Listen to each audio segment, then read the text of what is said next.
आवश्यक थापा मगर यही प्रतिक्रिया दिँदै हुनुहुन्छ सायद। प्रिन्स यसपटक उनको त्यति राम्रो टच पनि हुन सकेनन्।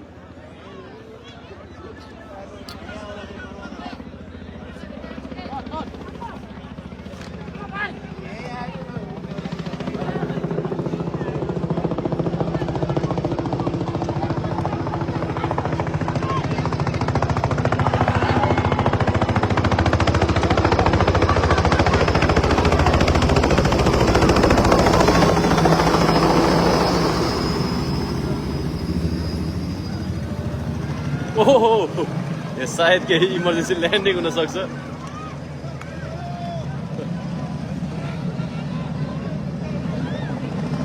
यो राम्रो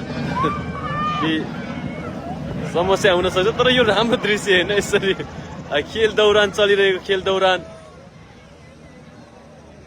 जुन यो मैदानभित्र ल्यान्डिङ भएको छ, यो के हुँदैछ यहाँ? पहिलो हाफको 40औं मिनेटमा थियो।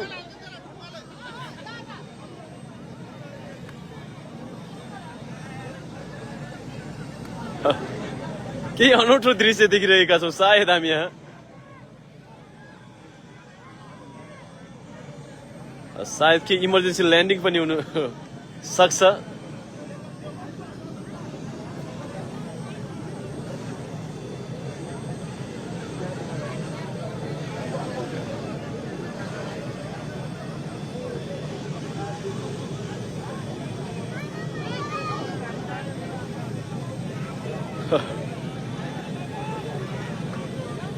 यो राम्रो दृश्य होइन यदि इमर्जेन्सी पाएका हुन् भने।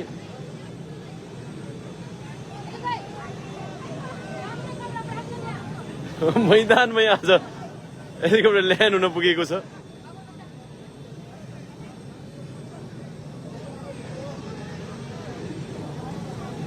सायद केही राउन्डहरू लिइरहेका थिए यहाँ।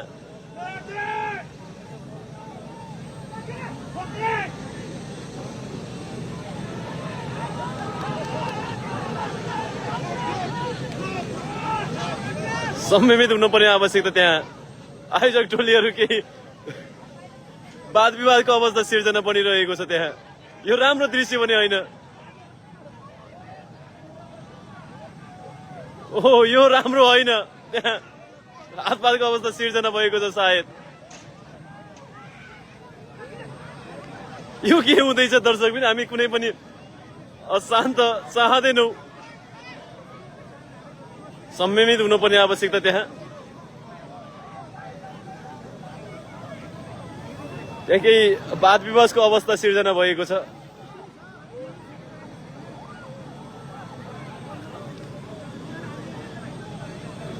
यो राम्रो दृश्य होइन यहाँ। जसरी खेल दौरान यो जुन गोल्ड कप चाहिँ दोस्रो सेमिफाइनल खेल भइरहेको थियो, उक्त खेल दौरान नै यहाँ यो जुन प्रभुको हेलिकप्टर आकस्मिक अवतरण गरेको थियो। त्यस पश्चात पनि केही झडपको अवस्था सिर्जना भएको छ त्यहाँ।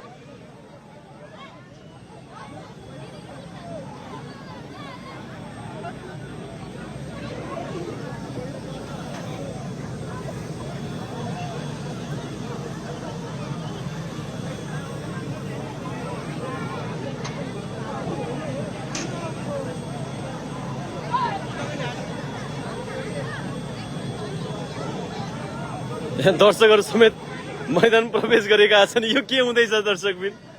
यो राम्रो संकेत होइन। जुन गल्ती गर्न पुगेका थिए त्यहाँ सायद केही कारणहरू हुन सक्छन्, त्यहाँ आपतकालीन पनि हुन सक्छन्। तर आयोजक टिमबाट आफ्नो संयमता अपनाउनु पनि देखिन्छ। दर्शकहरू मैदान प्रवेश गर्नु राम्रो संकेत पनि होइन। पहिला हाफको 40औं मिनेटमा थियौँ हामी।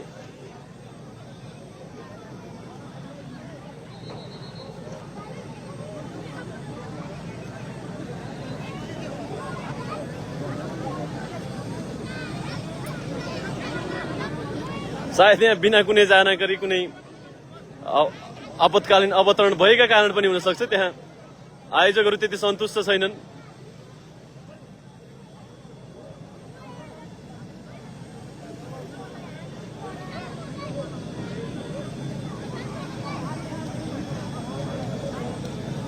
सायद म्याच कमिसनरले के एक्ट लिनेछन्, अब के रियाक्ट गर्नेछन्। त्यहाँ सायद यही चालक दलका सदस्य माथि नै हातपातको अवस्था सिर्जना भएको थियो। त्यहाँ सायद राम्रो दृश्य पनि होइन। दर्शकहरू मैदान प्रवेश गरेका छन्, के आक्रोशित पनि छन्।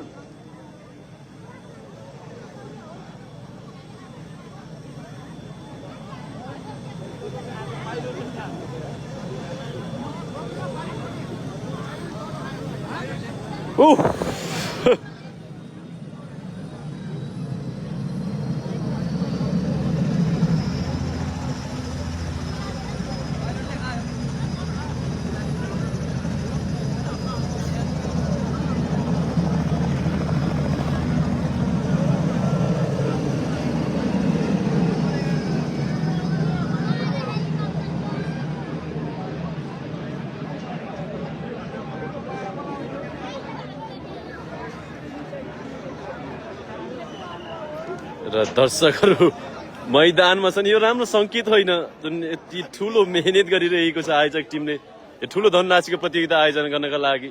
र सानो इन्सिडेन्टले पनि धेरै नकारात्मक असर पर्न सक्छ। सायद यो खेलको रौनक पनि गर्नेछन्। अब हामी आफै पनि बुझिरहेका छैनौँ त्यहाँ खासमा के भएको थियो।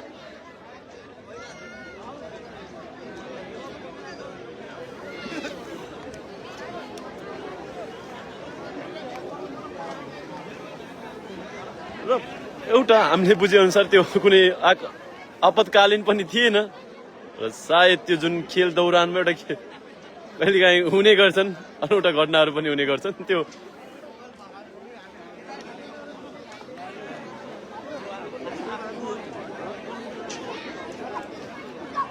आयोजक टोली सँगसँगै दर्शकहरू सम्मिलित हुनुपर्ने थियो यस्तो अवस्थामा।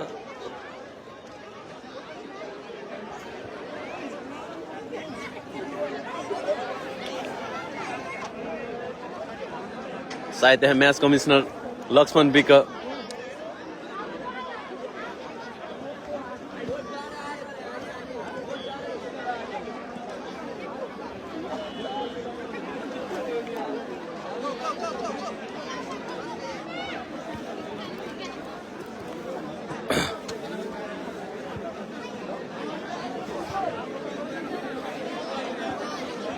सायद पुनः खेल सुचारा हुनेछन् या छैनन्।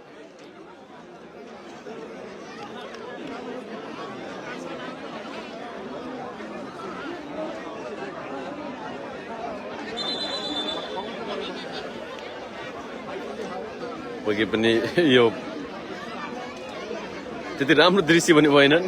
जुन खेलको रौनक चलिरहेको थियो त्यो रौनक भने यति ठुलो गोल्ड कप प्रतियोगिता भइरहेको अवस्थामा एउटा सानो इन्सिडेन्टले पनि नकारात्मक टिप्पणीहरू हुन सक्छ।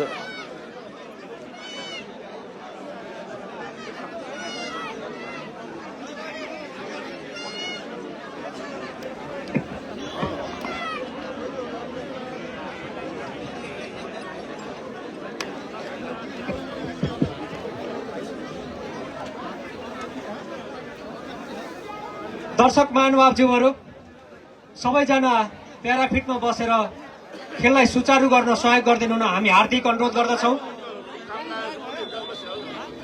केही प्राविधिक समस्यापछि पुनः खेल सुचारू हुन लागिरहेको हुनाले आदरणीय दर्शक महानुभावज्यूहरू अब भने पुनः खेल रिस्टार्ट हुनेछ। 40औं मिनेटमा थियो पहिलो हाफको प्याराफिटमा गोलरहित बराबरीमा खेलिरहेको थियो। बसेर खेललाई अगाडि बढाइदिनु हुन हिसाबले आकस्मिक रूपमा अनुरोध गर्दछौँ। अवतरण गरेको थियो। त्यहाँ बुझे अनुसार कुनै पनि इमर्जेन्सी ल्यान्डिङहरू पनि थिएनन्। सोही कारण पनि आयोजक त्यति सन्तुष्ट हुने छैनन् जुन मेहनत गरिरहेको छ आफ्नो क्षेत्रको फुटबल विकासका लागि, त्यो प्रतियोगिताका लागि। रिपन दाई टाइम कति थपेको एड?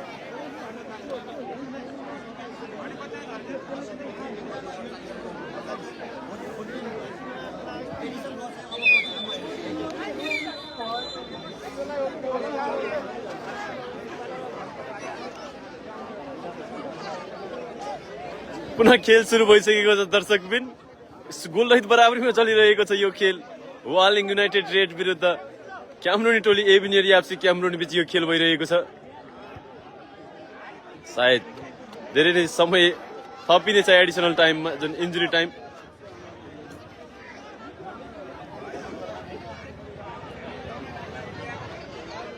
ओन गोल हुने खतरा थिए। 10 मिनेटको एडिसनल इन्जुरी टाइम थप गरिनेछ।